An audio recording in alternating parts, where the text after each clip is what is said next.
Honourable Mark Carney. Thank you, merci, and merci Chair. Wonderful. Fantastic. Thank you. Merci beaucoup. Thank you very much, Rebecca, Minister. Good afternoon, everyone. It is fantastic to be back home in the Northwest Territories. Minister Alty, Minister Chartrand, Minister McGuinty, Secretary of State Fuhrer, thank you all and those you work with for helping to make today happen. I'd like to thank the members of the 440 Transport Squadron for hosting us and for your service defending Canada and our communities.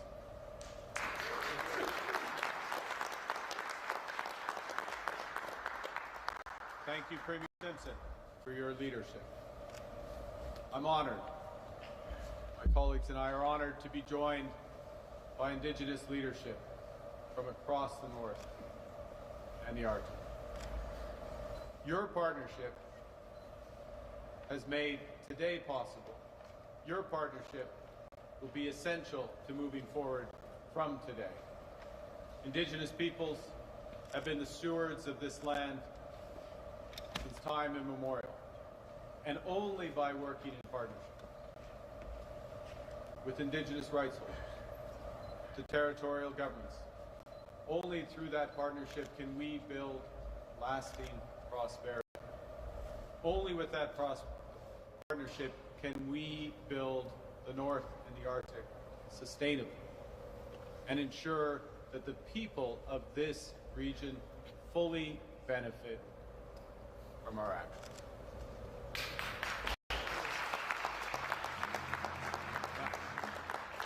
Awesome. That's good. I've never had a drum accompaniment. That's good. This is a historic day. And this historic day has been a long time coming.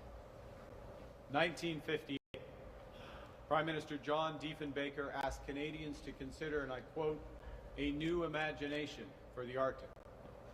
He portrayed the North as Canada's last great frontier, part of our national consciousness.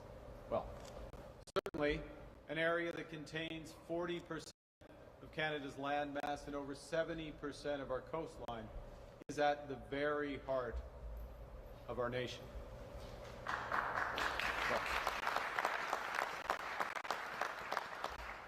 But you have been patient because, well, it's at the heart physically of our nation. It hasn't always been treated as such.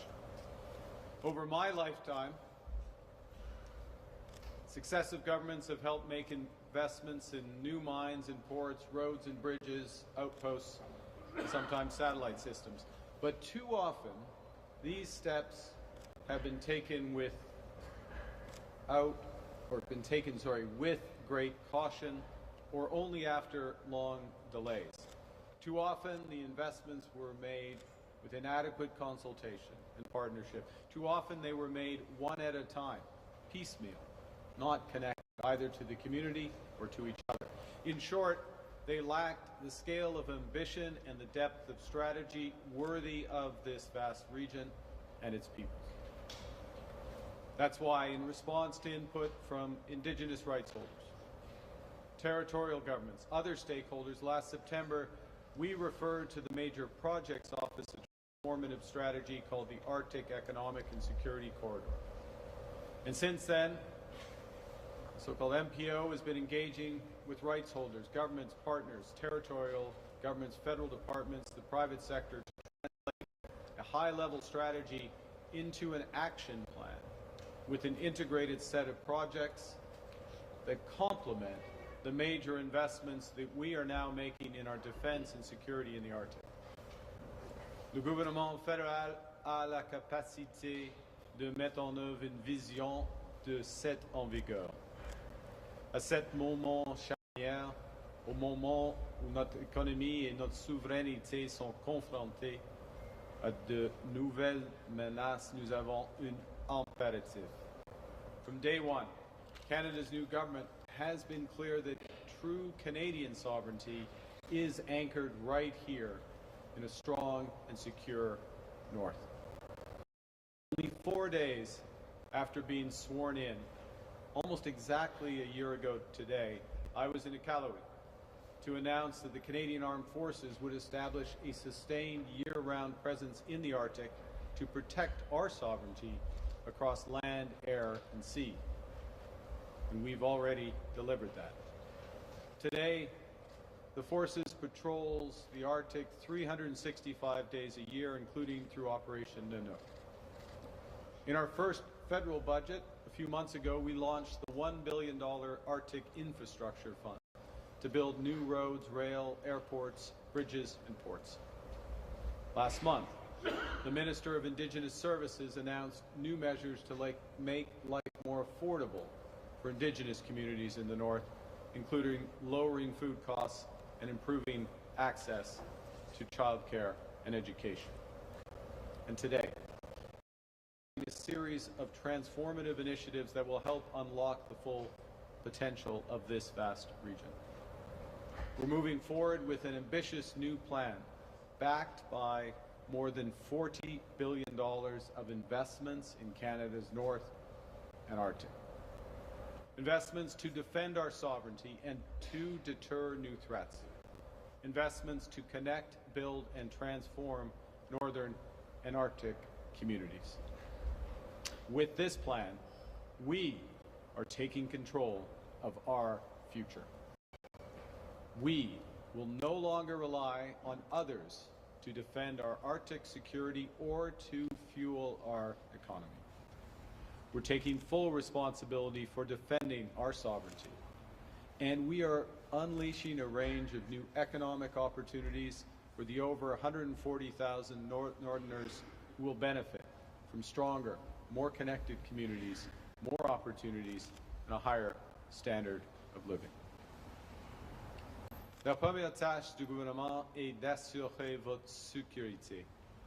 Pour y parvenir, en juin dernier, notre nouveau gouvernement s'est lancé dans une mission ambitieuse visant à rebâtir, réarmer et réinvestir dans les forces armées canadiennes. Le recrutement dans les forces armées a augmenté depuis juin de 13%. Nous sommes en voie d'atteindre la cible de 2% de l'OTAN cette année. And as part of our plan to rebuild, rearm, and reinvest in the Canadian Armed Forces, we must ensure that the women and men who serve have not only the presence, but also the reach to defend every corner of this region. To that end, we are building 4 new operational support hubs and nodes in Whitehorse, in Resolute Bay, in Rankin Inlet, and in Cambridge Bay.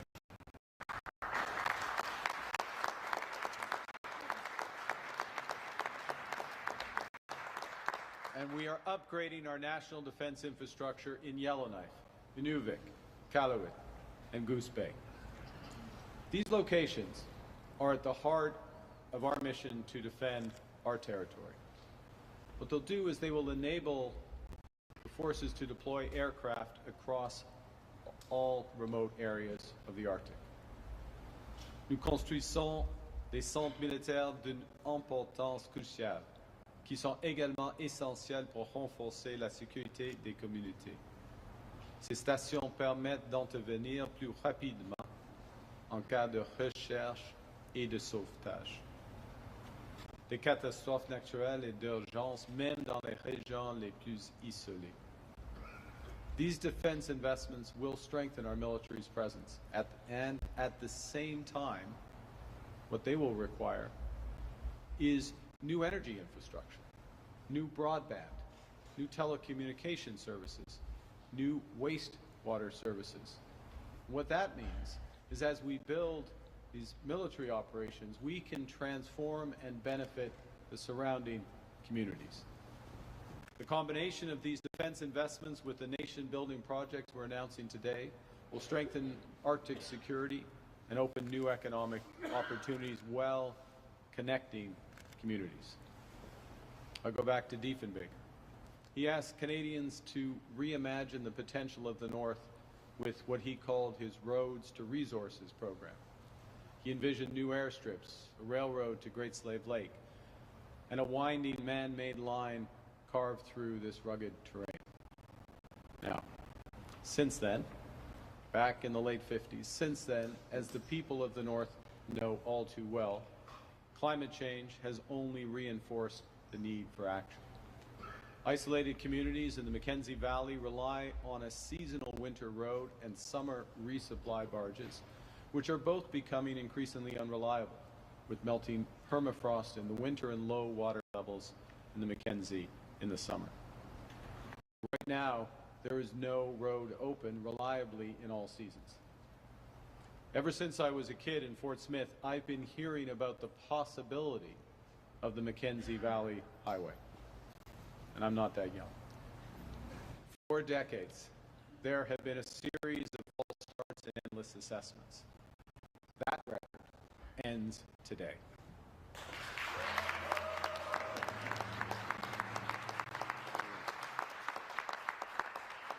Today, Mackenzie Valley Highway at our major projects office.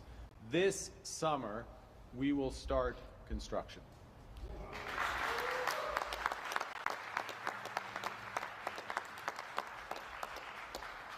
The first phase of the all-season highway will stretch more than 800 kilometers from Wrigley to Norman Wells. The second phase will extend all the way to Inuvik. When complete, this vital artery will link Yellowknife and Inuvik, and it will cut almost in half the time it takes to drive between them. The new highway will be resilient both to the changing seasons and the changing climate, providing year-round access to isolated communities, allowing critical supplies and medicines to reach people in remote areas. It will also unlock immense potential for mining, from copper to zinc to critical minerals. And we will build this highway in partnership with territorial and Indigenous governments so that the benefits promised nearly 70 years ago are felt in the communities directly.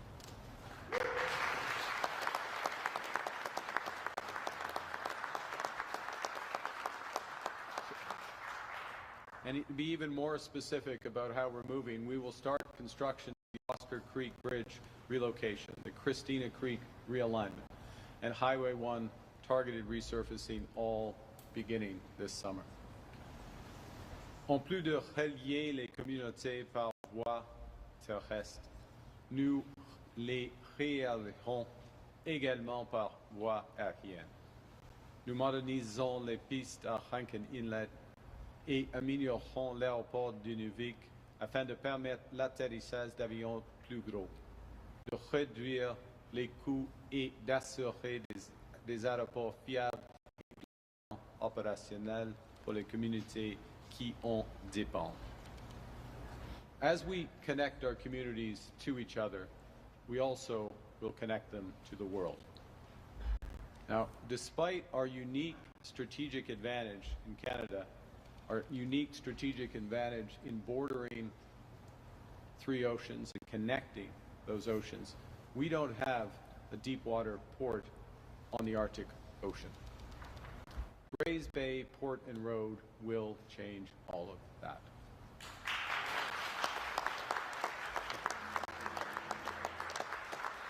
We will build a new deep water port at Grays Bay and Nunavut, and a 230-kilometer all-season road connecting it to the territory's border.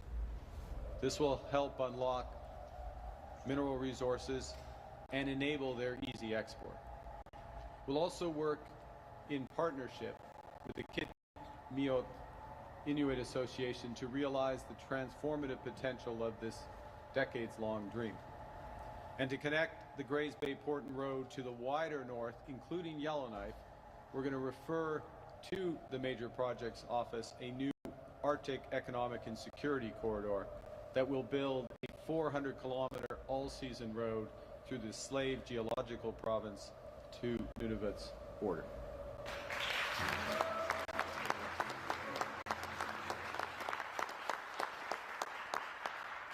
So you put that all together, we will have the first all-season road connecting Inuvik to our national highway system. Inuvik connected to our national highway system. We will have an enablement of new resource exploration and development in the mineral-rich slave geological province of the Northwest Territories, in Inuvik. We will have open access to new export markets, so we can realize more of the potential of these multiple new trade deals that Canada is securing abroad.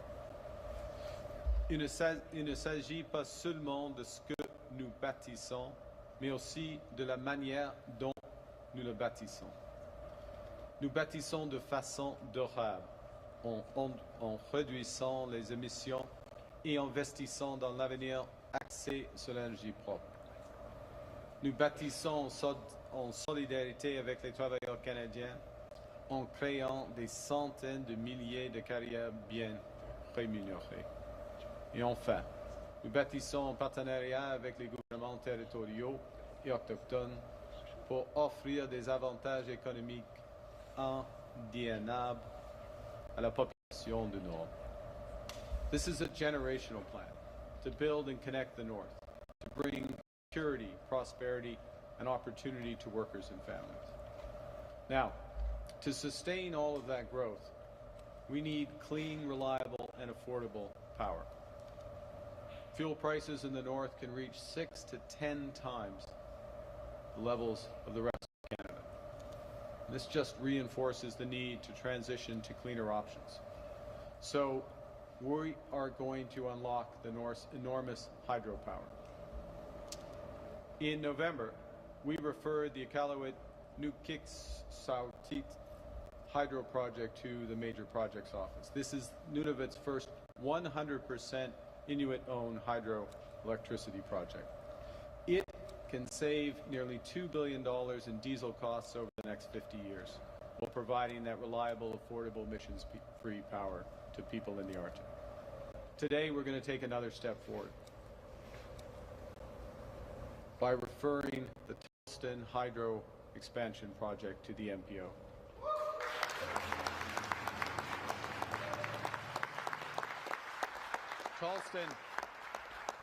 Taltson will add 60 megawatts to the existing system, doubling the capacity right here in the Northwest Territories, creating a unified hydro grid that links 11 communities, powers 70% of the territory's population with reliable, clean electricity. You know, when you bring together the major projects that we're referring, they represent around $10 billion in investment, will create more than 10,000 jobs during their construction, and that is separate from the scale of the investment and the jobs created from the defense investments.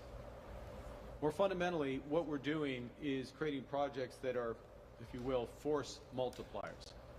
Their construction will unleash new career opportunities, higher paychecks, faster trips, stronger communities. It will make large investments possible by connecting the Canadian North and Arctic. Our plan to defend, connect, and build the North will reinforce Canada's strategic autonomy. That independence will also be bolstered by the new trade and defense partnerships that we are striking with trusted partners. Ce soir, je parlerai pour la Norvège afin d'approfondir notre coopération en matière de défense, de commerce et de minéraux critiques avec nos alliés nordiques. Ma visite comprendra des exercices militaires conjoints visant à renforcer la coopération opérationnelle et la préparation entre les principaux alliés dans le cadre de la défense de notre territoire. Et la semaine prochaine, je rencontrerai le Premier ministre Starmer du Royaume-Uni pour discuter du renforcement de notre défense collective. Le fondement de notre souveraineté, de notre indépendance et de notre force réside dans ce que nous construisons chez nous ensemble. So to conclude, when John Diefenbaker, all those years ago, set out to reimagine the North, he rightly envisioned that it required more than a stronger economy. It required a more secure border. But ultimately, it required a future where Canadians have, and I quote, control of their own destiny. Là où nous sommes mettre chez nous. And today, taking major steps to realize that vision, to take control and to build the true North strong and free together. Thank you very much. Merci beaucoup. Thank you, Prime Minister. Merci, Monsieur le Premier ministre. Nous allons maintenant passer